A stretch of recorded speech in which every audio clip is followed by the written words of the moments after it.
22 sawmills gone, not paused, not restructured, permanently closed. 5,600 Canadian workers in British Columbia, Ontario, and Quebec woke up one morning and found their industry had been declared a national security threat by the country next door. That is what a 45.6% combined tariff does when it lands on the single product that defines a Canadian province's entire economy. And yet, here is what the headlines did not tell you. Canada did not collapse. The mills that closed were real. The job losses were real. But the story of what happened next is the one worth understanding, because it is not the story you were sold.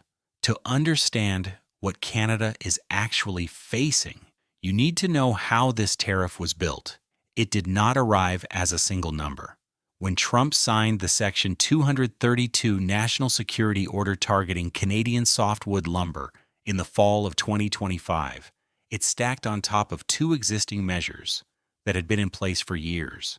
Anti-dumping duties, countervailing duties. The argument behind both was always the same, that Canadian provinces charge artificially low stumpage fees, the fees loggers pay to harvest timber on public land, and that those low fees amount to an illegal subsidy that lets Canadian lumber undercut American producers.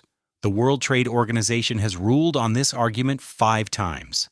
5 times, arbitrators found the case did not hold.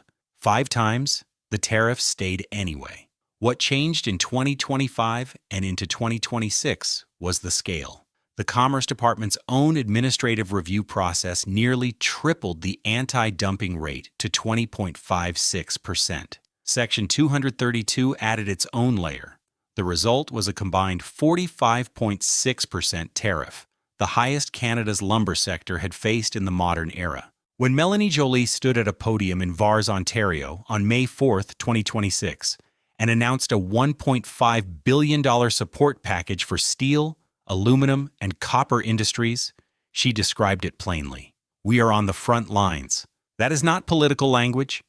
It is a description of what is actually happening in manufacturing towns from Hamilton to Prince George. Think of it like this. Imagine your business generates most of its revenue from a single customer. That customer one day announces they will charge you 45.6% to walk through their door, on top of the fees they already charge. You cannot easily find another customer of that size.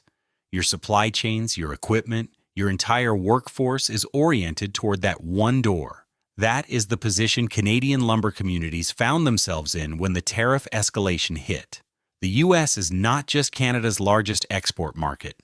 It is, for most of Canada's forest sector, the only market at that scale. Here is where it gets really interesting. The instinctive response to a tariff wall of this size would be to negotiate, to send diplomats, make concessions, and wait for the pressure to ease. Mark Carney did not do that first. When Carney met Trump at the White House on May 6, 2026, the first in-person meeting between the two leaders at the lowest point in bilateral relations in decades, he came with a commitment on defense spending, not a concession on lumber. He pledged a step change in Canada's military investment, promising to reach 2% of GDP by March 2026 and 5% by 2035. Canada removed all restrictions on air and missile defense cooperation. The lumber file stayed open. That sequencing was deliberate. Carney's read of the situation, and the evidence supports it, was that Trump's tariffs were not primarily about lumber. They were about leverage. The CUSMA review deadline of July 1st, 2026 is the actual target. The tariffs on lumber, steel, and aluminum are the pressure instrument. To negotiate on lumber in isolation would be to give away the chip without addressing the game. So, Carney held. And while he held, Canadian industry did something that industry groups had been promising for years, but rarely delivered. It actually began to diversify. Statistics Canada data shows that Canada's merchandise exports to non-U.S. markets rose 17% year over year in the 12 months to January 2026. Energy exports alone, the sector most shielded from lumber-style tariffs because of CUSMA exemptions, rose 22.3% to non-U.S. destinations, with major growth in China, the Netherlands, and Singapore. The Trans Mountain Expansion Pipeline, which completed in mid-2024, made that energy pivot possible in a way it simply was not before.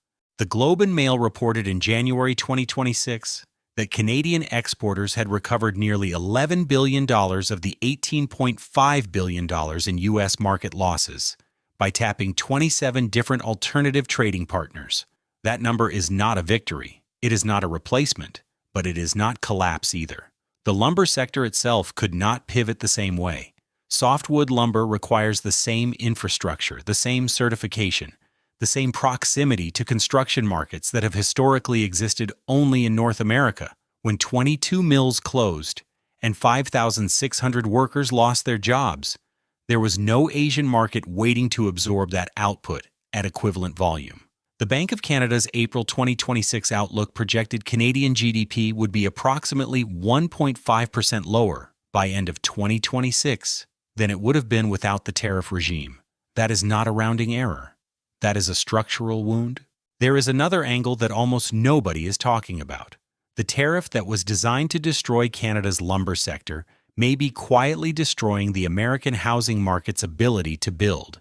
Here is why that matters to Canada. The United States imports roughly 1/3 of all the lumber it consumes. 85% of those imports come from Canada. When Trump's tariff escalation pushed Canadian mills into closure, not just reduced production, but permanent closure, it did not redirect American builders toward domestic suppliers. American domestic softwood lumber production is geographically constrained. The Pacific Northwest cannot scale fast enough. The Southern Pine Belt cannot replace BC spruce pine fir at the volumes American homebuilders need.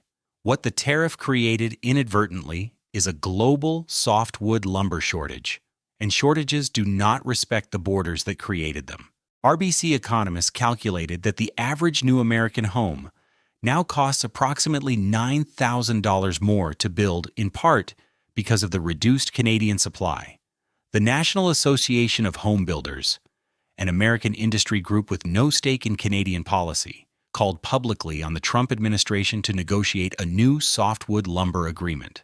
4 of the 12 regional Federal Reserve banks flagged lumber cost pressures in their early 2026 Beige Book reports. When Jerome Powell's own regional banks are documenting a Canadian trade policy's impact on American housing costs, the feedback loop is complete. Canada's pain became America's problem, and that gives Canada something it did not expect to have in this negotiation. Economic leverage it did not choose, but cannot ignore. When Carney said publicly in May 2026 that Canada would not use energy or critical minerals as deliberate bargaining chips, responding to U.S. Trade Representative Jameson Greer's warning against exactly that, the statement was careful. Carney did not say those sectors had no leverage. He said Canada would not weaponize them. The distinction matters. Canada's energy exports, its critical minerals, its lumber supply, all of these are now visibly load-bearing for the American economy. Greer acknowledged the CUSMA review would extend past July 1st. Formal bilateral talks with Canada began only in May 2026. The timeline is compressed, and the stakes are high on both sides of the border, not just one. Now here is where this starts affecting people in ways that don't show up in trade statistics. If you work in or near Canada's forest sector, in a sawmill in Prince George, a logging operation in northern Ontario, a transport company moving lumber from the interior to the coast, the mill closures are not abstract. 22 facilities shut, 5,600 jobs. Communities built around those mills do not simply absorb that loss and move on. The service economy around a sawmill, the restaurants, the equipment suppliers, the fuel depots, contracts alongside it. The Bank of Canada estimated that the tariff regime has had the most severe regional impact on Ontario and Quebec, where effective tariff rates on exports to the U.S. exceed 6% of total export value, the highest of any province. British Columbia's forest communities are experiencing a version of this that has no modern precedent. If you run a small or medium business anywhere in Canada's manufacturing belt, Windsor, Hamilton, Sarnia, Guelph, the Regional Tariff Response Initiative funding that Evan Solomon announced on May 4th is real money designed for exactly your situation. 3-year low-interest loans, no repayment for the first year. The government's stated goal is not to keep struggling businesses on life support indefinitely. It is to buy time for the structural pivot, diversification, productivity investment, market expansion. Whether that pivot is achievable at speed is the honest question nobody in Ottawa is answering directly. The broader Canadian economy avoided recession through 2025, partly because CUSMA exemptions shielded the majority of exports, and partly because domestic demand held. Statistics Canada reported that GDP contracted in Q4 2024 before stabilizing. The unemployment rate fell from 7.0% to 6.9% in June 2025 despite the tariff pressure, a signal that the economy was absorbing shocks without breaking. But absorbing is not the same as thriving. And the CUSMA review deadline of July 1, 2026 means the next chapter of this story is being written right now, in rooms that are not yet open to the public. So here's the question. Mark Carney came to office promising Canadians he could navigate this, that Canada had more strategic weight than it had been using, and that a cooler, more calculated response to Trump's pressure would ultimately produce better outcomes in either capitulation or escalation. The evidence so far is mixed. The mills that closed are not reopening. The workers who lost those jobs are not yet back. The CUSMA review is unresolved, and the timeline is slipping. And yet Canada's non-U.S. exports are growing. The housing shortage Carney's team flagged as leverage is real, and the bilateral talks that began in May 2026 are the first formal negotiations since Trump canceled them last fall over an Ontario television ad. Is Carney's strategy working? Some will argue that holding firm, refusing to make premature concessions, letting the economic feedback loop from American housing costs build its own pressure on Washington, is exactly the right approach. Others will argue that 5,600 lumber workers and 22 closed mills are paying the price for a strategy that has not yet produced a single tariff reduction. Both arguments are honest. Drop your answer in the comments. And if you want to understand what this same trade war looks like from the American side, what an American home buyer actually pays for every board of Canadian lumber that no longer arrives, we break that down in detail on our partner channel, North Decoded.